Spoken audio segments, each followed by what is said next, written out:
कहते हैं कि दुनिया में मन सबसे ज़्यादा शक्तिशाली चीज़ होता है। अगर किसी चीज़ को तुम पूरे मन से चाह लो तो तुम उसे हासिल कर सकते हो। ये मैं नहीं कहता, यह सभी महापुरुषों का कहना है। लेकिन अगर यह सत्य है, यह सच है, तो हम जो अपने मन से चाहते हैं वह हमें हासिल क्यों नहीं होता है।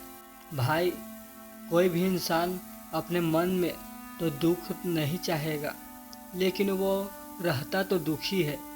हर इंसान अपने मन से तो कामयाब होना चाहता है, खूब पैसा कमाना चाहता है, लेकिन फिर भी वो कामयाब नहीं होता है। भला ऐसा दुनिया में कौन इंसान होगा जो अपने मन में यह चाहेगा कि मैं नाकाम रहूं या मैं पैसा न कमाऊं। सोचने की बात यह है तो इसमें दो चीज़ निकल कर के सामने आती है। यह तो वह महापुरुष गलत थे जिन्होंने यह बात बोली थी कि मन से जो भी चाहोगा वो मिल जाएगा, यह फिर हम गलत है। आज की यह कहानी में मैं जो बताने वाला हूँ उसमें आपको एक ऐसा मंत्र मिलेगा, उसे समझने के बाद आपको एक ऐसा मंत्र का पता चलेगा जिससे आप यह समझ पाएंगे कि अपने मन से कोई भी चीज़ कैसे करवाई जाती है, मन में किसी भी बात का बीज कैसे बोया जाता है। इस कहानी से आपकी अच्छी तरह से समझ में आ जाएगा और इससे आप यह भी समझ पाएंगे कि आकर्षण का नियम कैसे काम करता है। कहानी छोटी सी है लेकिन बहुत ही गहरी है। इस कहानी को पूरा लास्ट तक जरूर सुने, आप अच्छे से इस कहानी का पूरा लाभ ले पाएंगे। तो चलिए कहानी शुरू करता हूँ और समझते हैं कि मन का मंत्र क्या है। एक बार की बात है, एक आदमी के जीवन में सिर्फ दुख ही दुख थे। वह जो भी काम करता उसे बेचारे का वह काम पूरा नहीं होता। घर में आता तो घर में कलेश बना रहता, किसी से कोई मदद मांगता तो कोई उसकी मदद नहीं करता। ऐसा कहता था कि चारों तरफ से उसके ऊपर दुख का पहाड़ टूट पड़ा है। उसे समझ नहीं आ रहा था कि मैं इन दुखों से कैसे पार पाऊं। वह दिन रात यही सोचता रहता था कि अपने दुखों से छुटकारा कैसे पाना है। इसी कारण से वह रात में सो भी नहीं पाता था। उसकी आंखों के नीचे बड़े बड़े काले घेरे बन गए थे, जो इस बात का प्रतीक थे कि वह आदमी कितना दुखी है और कितना चिंतित है। कभी कभी तो उसके मन में आत्महत्या करने के भी ख्याल आते थे, लेकिन अपने परिवार की चिंता करके वह यह कदम नहीं उठा पाता। वह इतना दुखी हो गया कि उसने निर्णय किया कि वह इन दुखों से छुटकारा पाकर ही रहेगा। इसके लिए चाहे उसे कितनी ही मेहनत करना पड़े, कुछ भी करना पड़े, चाहे अंगारों पर चलना पड़े, लेकिन इन दुखों से छुटकारा हासिल करके रहेंगे। ऐसे ही एक दिन उसने अपने मित्र से पूछा कि मैंने अपने जीवन को कैसे सुधारे। उसके मित्र ने उसे बताया कि तुम किसी बाबा के पास जाओ। बाबाओं के पास ऐसा मंत्र होता है जिससे सारे दुख मिट जाते हैं, जीवन खुशियाँ से भर जाता है और धन संपदा भी हासिल होती है। तुम किसी ऐसे बाबा को ढूंढ लो, बस तुम्हारा काम बन जाएगा। उस आदमी के मन में यह बात पूरी तरह से पक्की बैठ गई कि कोई बाबा ही मेरा दुख दूर कर सकता है, और इसीलिए उसे किसी भी बाबा के बारे में पता चलता तो वह उस बाबा के पास पहुंच जाता, उस बाबा को अपनी समस्या बताता और उससे उसका समाधान पूछता और कहता है कि बाबा, मैं कुछ भी करने के लिए तैयार हूँ, लेकिन मेरी इन समस्याओं से मुझे छुटकारा दिला दीजिए। आप जो कहेंगे मैं वो करूँगा, लेकिन मेरे जीवन को सुधार दीजिए। बाबा उसे कुछ टोने टोटके बता रहे थे और बदले में दान दक्षिणा ले लेते थे कि यह टोना टोटका करने के बाद तुम्हारे घर में सुख शांति बनी रहेगी। बस इस टोटके को पूरी विधि के साथ करना। वह आदमी घर लौटकर पूरी विधि के साथ टोटे टोटके करने लगा लेकिन बहुत टोटे टोटके करने के बाद भी उसके जीवन में कुछ बदलाव नहीं आया। इसके विपरीत उसका जीवन और ज़्यादा दुखी हो गया। जो भी बाबा उसे टोना टोटका देता था वह बदले में उससे दान दक्षिणा लेता था, जिससे उसका धन भी धीरे धीरे खत्म हो रहा था। इससे उसके जीवन में दुख और ज़्यादा बढ़ गया। तब उसे लगा कि बाबाओं के पास जाने से तो मेरे जीवन में दुख कम होने की बजाय बढ़ते ही जा रहे हैं, तो मुझे क्या करना चाहिए? बाबा के पास जाऊं या न जाऊं? फिर एक दिन एक आदमी ने उसे बताया कि तुम अपने घर में किसी पंडित को बुलाकर हवन करवा लो। हवन होगा, घर शुद्ध हो जाएगा। कोई भी बुरी ऊर्जा होगी घर में तो वह घर से बाहर चली जाएगी। किसी पंडित को बुलाकर पूरे विधि विधान उसे मंत्र उच्चारण कराओ, हवन कराओ, जिससे घर में सुख शांति आए। उस आदमी के मन में यह बात बैठ गई और उसने एक पंडित को अपने घर पर बुलाकर हवन करवा दिया। हवन अच्छी तरह से संपन्न हुआ। बदले में पंडित ने भी अच्छी दान दक्षिणा ली और उसके बाद वहाँ से चला गया। लेकिन कुछ दिनों के बाद उस आदमी को महसूस हुआ कि उसके जीवन में अभी भी कोई बदलाव नहीं आया है। अब वो आदमी पूरी तरह से दुखी हो गया और ज़्यादा परेशान हो गया। अब तो उसे लगने लगा था कि मेरा जीवन में से दुख कभी खत्म ही नहीं होंगे, और यही सोच सोचकर उस आदमी का बुरा हाल हो गया था। फिर एक दिन उसे अपने मित्र से एक ऐसे बाबा के बारे में पता चला जो सावधान बताने के लिए कोई दान दक्षिणा नहीं लेता था।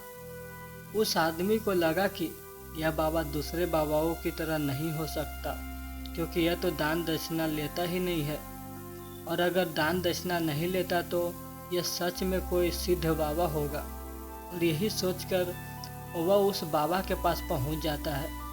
जब वह आदमी वहां पर पहुंचता है तो वह बाबा ध्यान में बैठे हुए थे। यह देखकर वह आदमी ने वहीं पर चुपचाप बैठकर ध्यान से बाहर आने का उनका इंतजार करने लगा।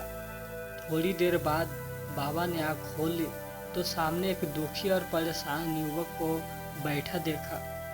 उसकी आंखों के नीचे काले घेरे देखकर ही समझ गया कि यह आदमी अपने जीवन से कितना परेशान है। उसे संबोधित करते हुए बाबा ने पूछा कि बच्चा, क्या चाहते हो? बाबा के पास क्या लेने आए हो? उस आदमी ने कहा कि बाबा, मैं अपने जीवन से बहुत परेशान हूँ। मैंने इन दुखों को दूर करने के लिए बहुत सारे रास्ते अपनाए, हर वो तरकीब करके देखे जो किसी बाबा ने मुझे बताई, हर वो काम किया जो कोई भी इंसान ने मुझसे करने को कहा, लेकिन मेरे जीवन में दुखों में कोई कमी नहीं आई। बाबा, इसके विपरीत मेरे जीवन में दुखों में बढ़ोतरी हो गई। मुझे समझ में नहीं आ रहा है कि मैं क्या करूं। कभी कभी तो मैं आत्महत्या करने की सोचता हूं, लेकिन मैं अपने परिवार की सोचकर मैं यह कदम नहीं उठाता हूं। मैंने आपके बारे में बहुत सुना है बाबा, और मैं बहुत उम्मीद के साथ आपके पास आया हूं। कृपया करके मुझे कोई ऐसा मार्ग बताइए जिससे मुझे अपने दुखों से छुटकारा मिल जाए। मैं अपने दुखों से छुटकारा पाने के लिए कुछ भी करने को तैयार हूँ। आप मुझे कोई भी रास्ता बताइए, चाहे वह रास्ता कितना ही कठिन क्यों न हो, मैं उसको पार करके रहूँगा। बाबा ने महसूस किया कि आदमी तो सच में बहुत परेशान है। बाबा ने उसकी बात सुनकर कहा कि बच्चा, दुखों का दूर करने के लिए मंत्र ऐसे ही नहीं मिलते हैं। मंत्र पाने के लिए कुछ करना पड़ता है। तुम कुछ कर सकते हो। यह सुनकर पहले तो उस आदमी ने सोचा कि यह बाबा भी मुझसे दान दक्षिणा मांगेंगे, लेकिन और कोई रास्ता न पाकर उस आदमी ने कहा, बाबा, आपको जितना भी दान दक्षिणा चाहिए मैं देने के लिए तैयार हूँ, लेकिन आपका मंत्र सच्चा होना चाहिए, वह पूरा होना चाहिए, उसका फल मुझे मिलना चाहिए। उसके बाद मैं आपको जो भी दान दक्षिणा लेना चाहते हो मैं आपको दे दूंगा। बाबा ने कहा, दान दक्षिणा तो बहुत छोटी चीज़ है, मुझे वो न चाहिए। इस पर वो आदमी सोच विचार करके बोला, तो बाबा मैं अंगारों पर भी चलने के लिए तैयार हूँ, आप मुझे बस आज्ञा दीजिए। बाबा ने कहा कि अंगारों पर चलने वाली छोटी चीज़ में तुमसे नहीं करवाने वाला हूँ। मैं जो तुमसे करवाने वाला हूँ वह बहुत कठिन मंत्र है, उसे पूरा कर पाओगे? उसने कहा, बाबा आप मुझे बताइए तो सही, मुझे करना क्या होगा? मैं कुछ भी करने के लिए तैयार हूँ। इस पर बाबा ने उसे कहा कि यहाँ से जब तुम अपने घर जाओ तो रास्ते में अपने मन में यह दोहराते जाना कि मैं सुखी हूँ, मैं सुखी हूँ। बार बार अपने मन में यही दोहराना, और याद रहे जुबान पर यह नहीं आना चाहिए, यह सिर्फ मन में दोहराना है। यह सुनकर वो आदमी बोला, बाबा बस इतनी सी बात, यह तो मैं चुटकी बजाते कर लूँगा, लेकिन इससे होगा क्या?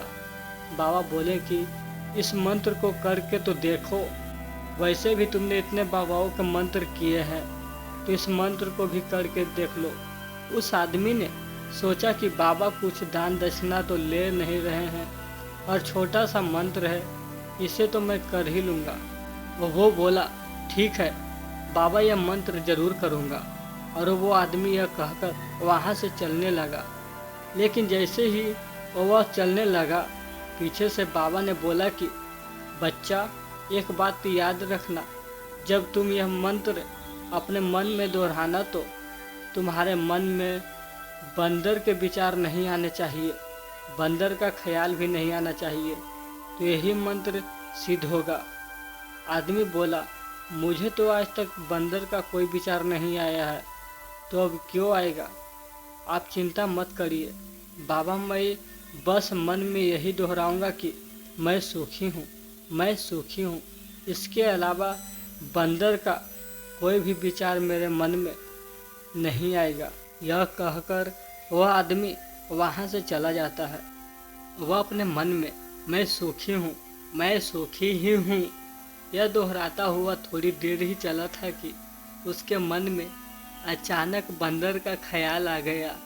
बंदर का ख्याल एक बार आया और चला भी गया, लेकिन उस आदमी ने सोचा, आज तक तो मुझे बंदर का कोई भी विचार नहीं आया, ये आज बंदर का विचार क्यों आ गया?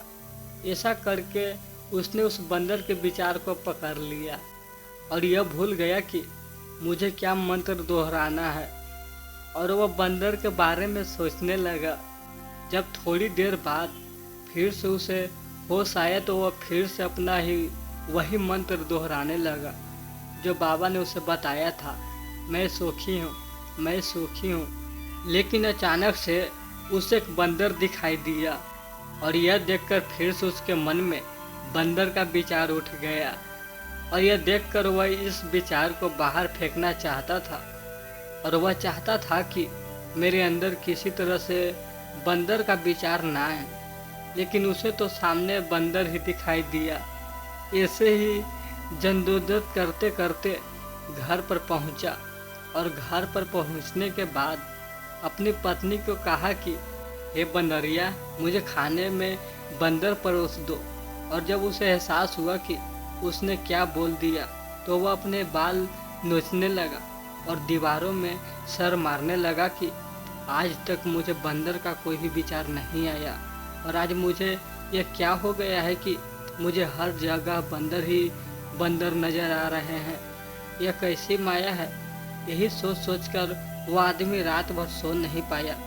रात भर करवटें बदलते रहा और सुबह उठकर सीधे उसी बाबा के पास पहुंच गया और उसके चरणों में गिरकर कहा कि बाबा, पता नहीं क्या चमत्कार हो रहा है, आज तक मुझे बंदर का कोई विचार नहीं आया, लेकिन कल से जब से आपने मुझसे कहा कि बंदर का विचार नहीं आना चाहिए, तब से मुझे हर जगह बंदर ही बंदर नजर आ रहा है।